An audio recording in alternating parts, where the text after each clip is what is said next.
gentlemen, you are listening to the Fighting Families podcast with Preston Cave. We are in a spiritual battle, and we have a real enemy.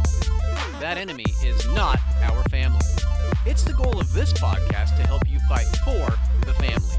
And now, welcome your host, the Mission and Discipleship Coordinator for TBM, Preston Cave. Welcome to this week's episode of the Fighting Families podcast. My name is Preston Cave, and I'll be your host. And we have a special guest with us. We had him on last week. His name is Pastor Todd Gray. He's over at Tabernacle Church in Ennis, Texas. And last week we talked about how not to lose your main card. So if you have yet to watch that episode, I highly encourage you to go back and watch that episode. But what we talked about last week in that episode, we ended on how to be a man at home. And I thought, man, we totally need to talk more about what that means, what that looks like. So, Pastor Todd, welcome back to the show. We want to talk to you a little bit further about what you started last episode about how to be a man at home. So, again, welcome to the show. And why don't we just get started? Let's quickly recap what we talked about last episode when we talked about how not to lose your man card. A lot of times, society confuses what it means to have a man card. And we as men, when we're around our buddies, we often are fearful that they're going to take our man card away from us. Now, we know it's a theoretical thing, but at the same time, it's a big deal for us. But one of the statements that you made last episode was, they didn't give me my man card. God gave me my man card when he made me a man. And so as long as I am submitting to him and, like you said, having an authentic relationship with Jesus, that's how I keep my man card. And I actually lose my man card when I walk away from Christ or when I don't submit to his authority in my life, which I think is huge, which then led you to talk about fighting against pride and being willing to apologize when necessary, submitting even, to our family from time to time. And then the last one was to be a man at home. Right. And I think that those were huge points about what we talked about last week and how not to lose your man card. But this week, let's talk more about what it means to be a man, specifically in our home. Yeah. What about, I think we're going to talk about a number of different issues of what it means to be a man at home. But what about to be a man at home? You got to be at home. Right. So many times we're worried about what our buddies are thinking about what we're doing and losing our man card because our wives are controlling us during hunting season, or we're not going to come over and play video games with them this afternoon. And like, man, you're whipped. And I know that's a terrible word, or you got the ball and chain, well, God didn't give my man card to you to control. God gave it to me by making me a man. And he tells me to serve my family and to love my wife way before he tells me to love you. And I love having guy friends, but you got to be at home. And so maybe it's coming home from work instead of staying there too long, so you can avoid the irritation that your wife brings you, your children bring you, so you don't have to do those things. Or what about coming home instead of playing with your friends? And so there's lots of things that we do as men that take us away from the home that I think we need to lessen. So if it's a work addiction, go away from that. If it's I play too much golf or I play around too much with my buddies, then it's that. Yeah, I think that, when you said coming home and maybe not going out and playing with your friends or whatever, there are times when we can play with our friends, but I think it's interesting, and I see this a lot, where a father is like, oh, I'm just so overwhelmed, so I'm just going to, I can't come home. Right after work, I need to go play golf, or right after work, I need to go to the bar, or whatever it may be. And it's like, wait a second, does your family get to do that? Why are you the only one that's allowed to check out and leave whenever things get stressful? What about your spouse? What about your kids? You wouldn't allow them to do that. So just the fact of being at home, if we're going to be a man at home, we've got to be at home. I think is a huge first step because it's some of those things that we do. It's because there's something we don't want to face at home, whether it's a child behavioral issue or your spouse is mad at you about something issue. When did being a man become about avoiding our issues? Isn't that cowardly? And is cowardliness any kind of on any list, whether it's the Bible or with your buddies, is being a coward anywhere on the list of being a man? No, go home and face those issues, right? Yeah. Don't cover it up with, and we may be being touchy here, but don't cover it up with alcohol or another golf game or another, game of video or whatever you're doing, or going home even and watching a game and ignoring your children, or putting on Netflix and pushing your children in the next room. I mean, all those things that take you away from interacting with the things that you're trying to avoid, they're actually hurting instead of helping. Well, and there are many testimonies of spouses and people going through divorces where they would say, for the last couple months, we slept in the same bed, but we were so far away from one another. So there is this reality that we can be physically present, but mentally and emotionally absent. And I think that, for the person who may be watching today, we first started talking about, if you're going to be a man at home, you need to be at home. And they're like, oh, good, check. I'm at home every night. No. But are you at home? So what are some, you said, coming home and just checking out, eating dinner, and just spending time on your computer, on your phone, on Netflix, or even on a video game. I'm really surprised at how many men today, even in their 30s, are spending so much time on video games. I love video games, but I do too. But come on, people spend hours on video games, and it's one thing. It's not healthy for a teenager to do that, number one. Right. But it's even less healthy for a grown man who's in their 30s to neglect their families for the sake of their video games and their buddies online. Yeah. So I think it applies to all of us differently, doesn't it? So whatever it is that's distracting you, whether you're not there physically, get home physically, step one. If you're checked out emotionally when you get there, come on, you're 30, 40, 50 years old, get off the video game, right? Turn off the TV. And I don't think we have to make it ultra specific, but real practical. Play a board game. Go outside and mow the lawn with your children. Sit down in a chair and have a meaningful conversation with your spouse instead of checking your phones next to each other. Tammy and I started doing something a long time ago. We call it coffee time. So in all of our houses, we try to bring these same rocking chairs with us. And right now we just happen to be so blessed with this little oasis, these 2 rocking chairs. There's plants all around us. The wind's blowing, but it didn't always. Sometimes it's just in the back of the house and watching cars go by. But the key is those 2 rocking chairs. They're sitting right next to each other. We're not on our phone. You can drink Coke or whatever you want to drink, but we're drinking coffee together. And we even did that this morning. Before I rushed into the office, I called in and said, hey, I'm going to be late. We just did a workout.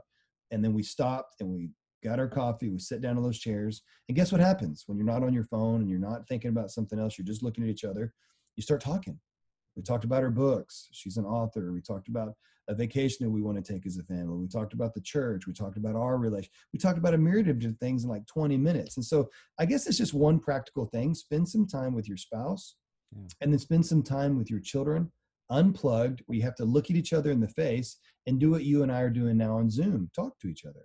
Yeah, I think that's helpful.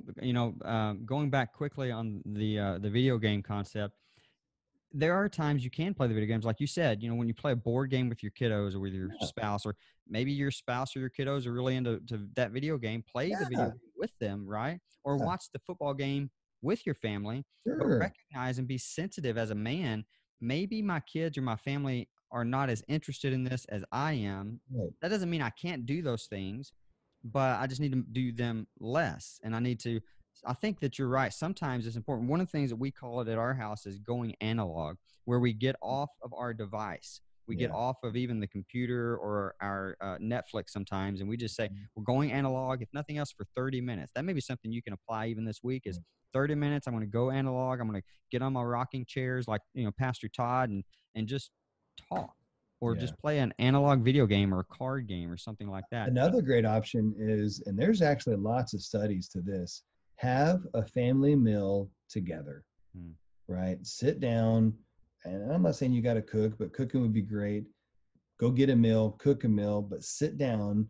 And the rule is, even it applies to dad, because I can't tell you how many text messages I've gotten, and I'm the one who created this, right? I text message and I'll pick it up and I'll start looking at it and my kids bust me. I'm like, oh, my bad. So I got to put my phone down, and we just eat together and we talk together, and we do this thing in our home. And I know it's all me giving you practical examples from my life, but maybe something will stick, and I'm the only one talking. So I guess I got to bring some stuff up, but we do these things called highs and lows. We'll go around the table. What was your high for the day? What was your low for the day? Some of the kids like to start with the low so they can end on the high, but what was the best part of your day? What was the worst part of your day? And we don't do it every single day of the week, but we really fight for that time. family dinner. Yeah, that is so good. And for the person who is not a good cook, or the family, they're just not real big into cooking, that's right. Order pizza, do takeout, grab something on your way home. But even if again, even something as small as 30 minutes is going to make a big difference. And, I would encourage you to do it every day, but here's something that you can consider.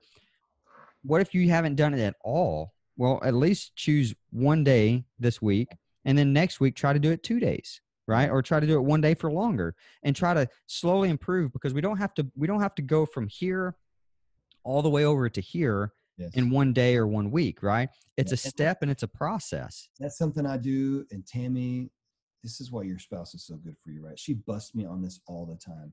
It's like, in my mind, we're going to do a family devotional, right?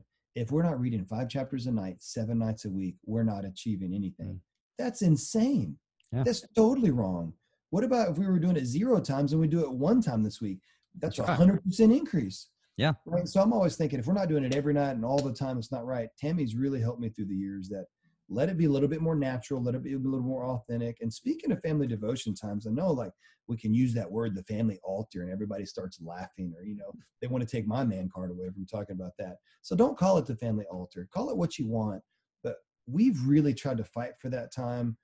And it looked sometimes when we were in school, right? Corona crazy, I call it, has happened. So we're not driving to school anymore.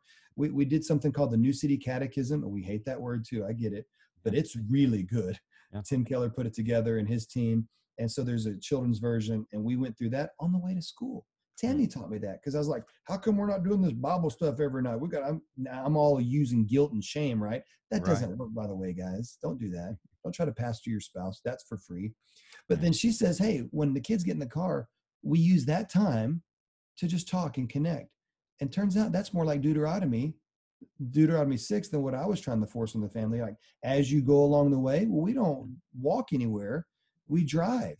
And so we started doing that. And then now that we're at home, we started a family devotional time. And again, for it to not be Mr. Oppressive, I let Tammy get involved. That's another good thing. Communicate with your spouse. Lots of free information here.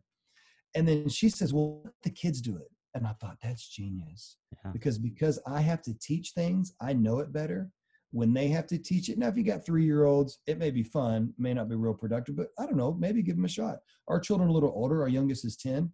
And so tonight, the 10-year-old is going to be leading our study. And I'm sure we're going to be on YouTube. I mean, I don't know what's going to happen, but it doesn't matter, because they're sitting together. We're doing something. We're talking about God. The other day, my daughter walked us through Proverbs 3, and like, she exegeted like 10 verses. She didn't know how to do that, but she just kind of followed Daddy's example when he was preaching. She's like, well, I guess these are the verses. We should talk each one and apply each one. It was kind of long, but I was like, that was good. Your children are going to surprise you. So just be creative.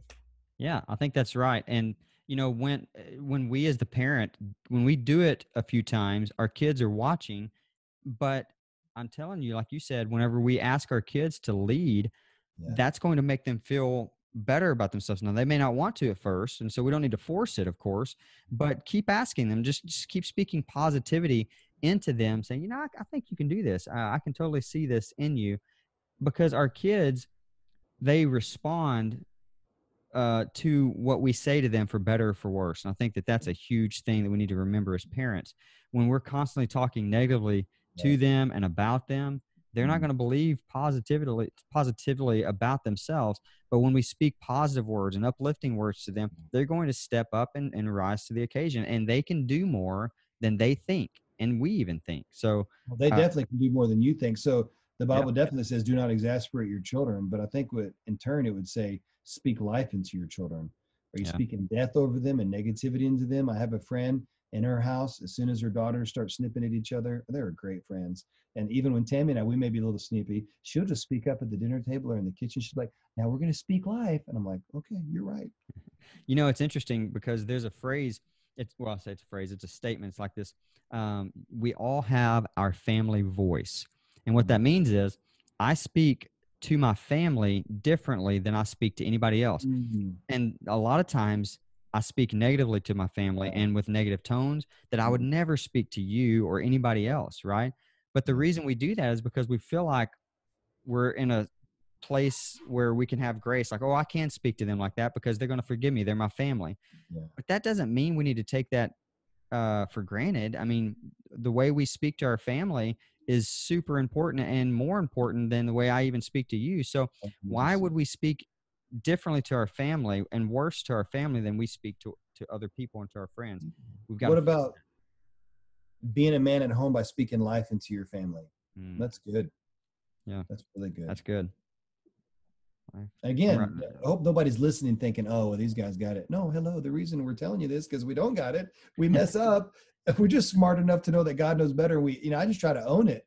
Yeah. And I'm still a work in progress. Well, and I think that, one of the best, okay, this quick side note, I don't know if you like The Office or if those of you watching enjoy watching The Office. I apologize if you don't watching. That's right. Yeah, absolutely. So some of you are already judging me and maybe judging us for this, but when I watch The Office, I learn so much about how to be a good leader, not because Michael Scott is a good leader. It's because he's a terrible leader. Yeah, that's right. And all I have to do is say, don't do that. And I've actually learned how to be a good leader by watching Michael Scott. Think about that for a minute. So what that tells you is when you're watching us talk about how to be a good, godly man at home, it's really us learning from our own mistakes and the mistakes of others, saying, I'm not going to do that again. So doing something dumb in the garage and your kid messes up or you hit your thumb and, you drop that curse bomb in there and then the ripple effects happen. They call you out on it. Your wife's talking to you about it. A church member hears about it. And you're like, yeah, I'm not going to do that again. Or the teacher at school says, little Johnny said the D word or whatever. Maybe it's like, wow, I don't know where he got that, but you know exactly where he got that word. This guy. That's right. And then you're like, maybe I ought to watch my mouth, right?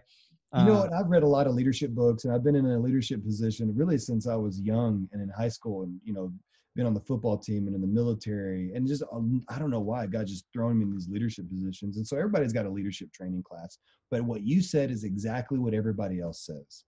You learn leadership by learning it from others. And so I've had some great men in my life that have been good examples of leaders. And I take what they did that was good. And I said, I want to learn from that. But I've also had some bad leaders. And in my family, some real bad experiences, like with alcohol and drugs and some bad leaders in the military that were hateful and negative. Well, guess what? You see those characteristics as well and say, I don't want to do that. And so you don't do that. And you take this and turns out you're creating your own leadership style. Yeah. And it's a simple word. It's called teachable. Just be teachable. And That's you right. can be teachable to those that are better than you. And you can be teachable to those that are worse than you, just like you said. And you can learn from both as long as you have a spirit that's teachable. Yeah.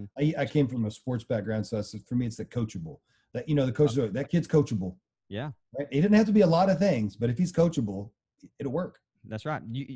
A good coach can take a bunch of coachable kids and actually win a championship over a coach who's got several star players who are not teachable or not coachable. Oh, don't get me started on that. Ennis is a great example of that. I mean, it just happens again and again and again here. Yeah. I was part of the 2014 state championship, and I think there was some talent there.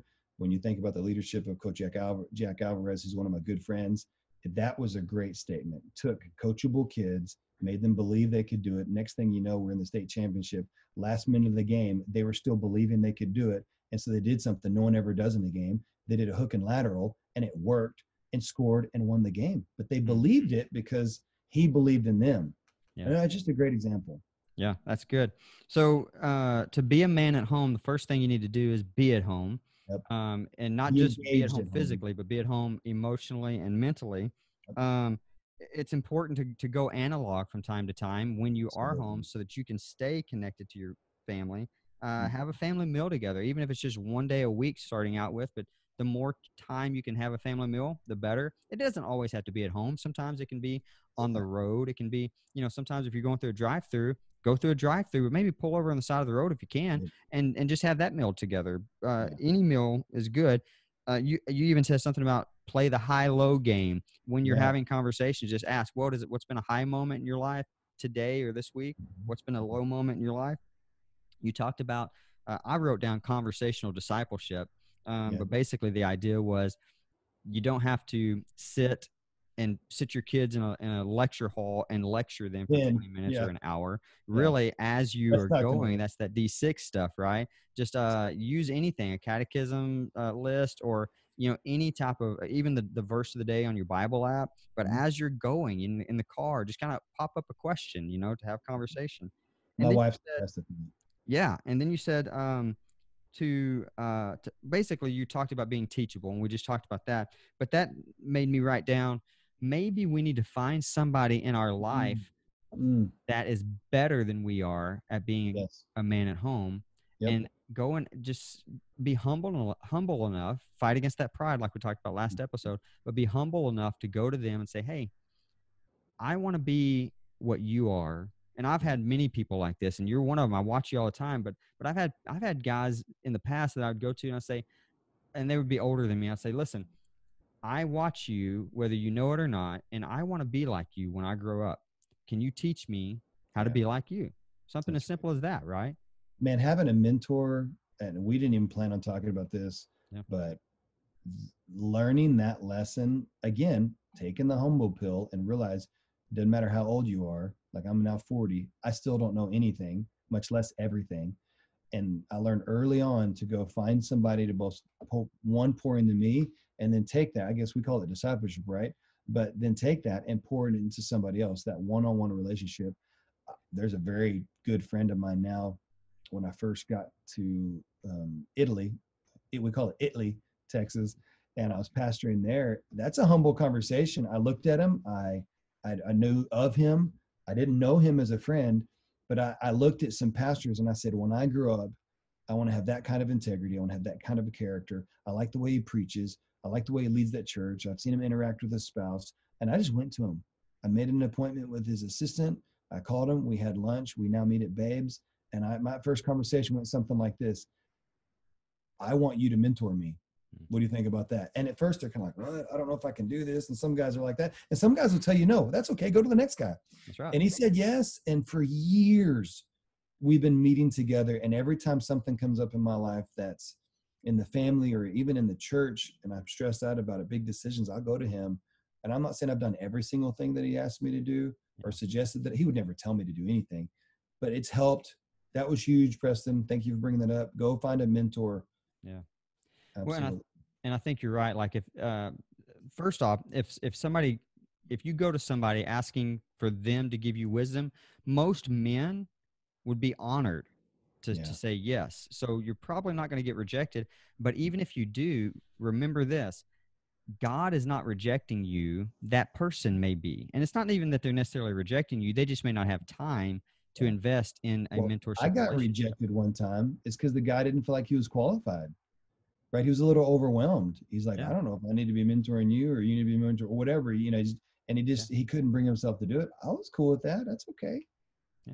Just go find somebody else. And that goes back to being teachable, which ultimately goes back to fighting against pride.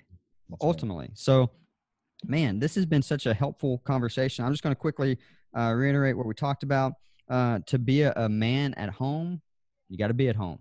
That's probably one of the best lines that we've shared in this whole thing. So you got to be at home. You got to be at home physically, but you also have to be at home mentally and emotionally. Get off the video games if you're still playing video games. Get off your computer. Don't come home and bring work home with you. When you come home to the best of your ability, cut it off.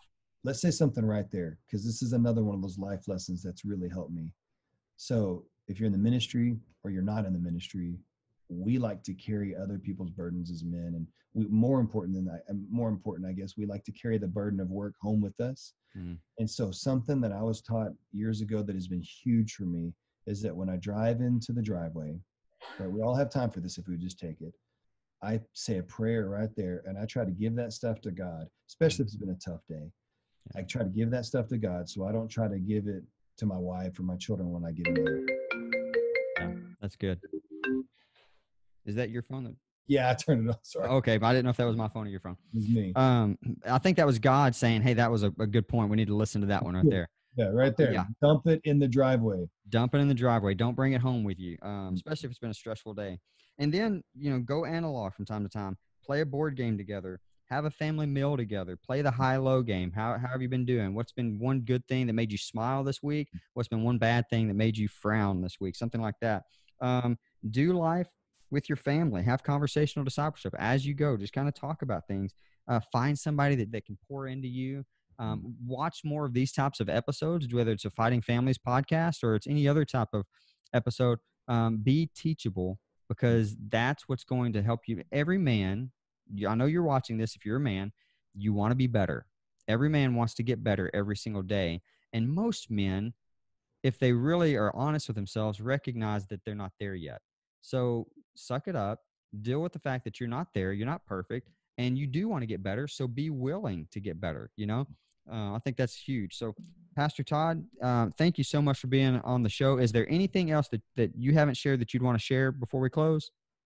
I think that's a good starting place for all of us. Just take some of that, digest it, chew on it, and just change one thing this week, right? I think one dinner together, do one Bible study, do one more thing this week than you're doing last week. Yeah, just remember, this is a marathon, not a sprint. So don't feel like you have to apply everything we talked about. Apply one of the things for one day this week, and then next week apply 2 things one day or one thing twice that week or whatever it may be, and just get one step closer to what you want to be. And I think the most important thing as we wrap up is to have a vision. That's why a mentor is always good to have, to find somebody who you say, I want to be like that person when I grow up, or whatever it may be. You may be 40 or 50 years old. Still, that person's older than me. That person's further along on their journey, whatever it may be.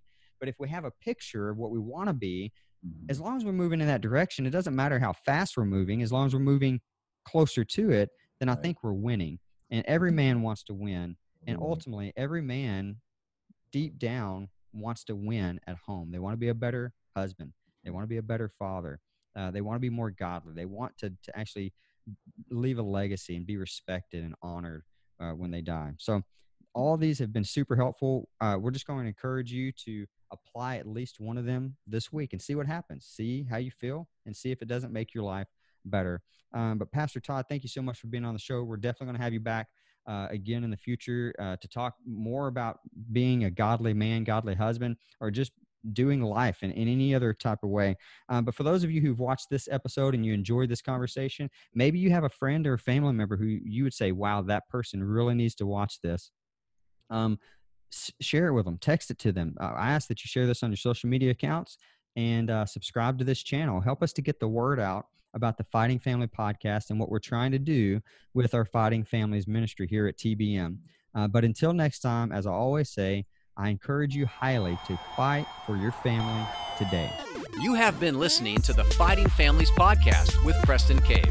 Be sure to subscribe to our channel so you don't miss new episodes each week. If you like today's program, we want to encourage you to share it with your friends and family members. To learn more about the resources we have to offer, visit us at www.fightingfamilies.com. Until next time, be sure you fight for your family today.